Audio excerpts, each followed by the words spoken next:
Bumangga sa mga barrier at bumaligtad ang isang taxi sa EDSA North Avenue. Buong detalye niyan sa unang balita live ni James Agustin. James, paano nangyari? Maris, good morning. Inabot ng mahigit isang oras bago tuluyang natanggal yung aksidenteng taxi sa bahagi ito ng EDSA, pagbaba ng Quezon Avenue flyover dito sa Quezon City. Alas 4:15 na madaling araw kanina nang bumangga ang taxi sa mga barrier. Sa lakas ng impact, bumaliktad ang sasakyan.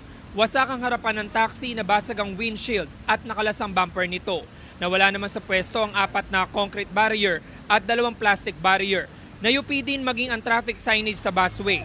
Ayon sa mga responding traffic enforcers, dinala sa ospital ang lalaking taxi driver na iniinda ang pananakit ng kanyang dibdib. Wala naman daw sakay na pasero ang taxi na maaksidente. Humamba lang sa busway ang taxi kaya hindi ito nadaanan ng mga carousel bus.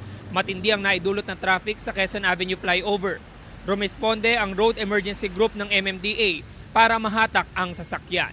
Samantala, Maris, patuloy yung sinasagawang investigasyon ng QCPD Traffic Sector 6 sa aksidente.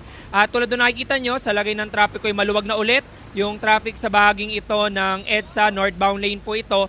At nadaraanan na rin ng mga carousel bus yung area kung saan nangyari yung aksidente. Yan ang unang balita mula rito sa Quezon City. Ako po si James Agustin para sa GMA Integrated News. Gusto mo bang mauna sa mga balita? Mag-subscribe na sa GMA Integrated News sa YouTube at tumutok sa unang balita.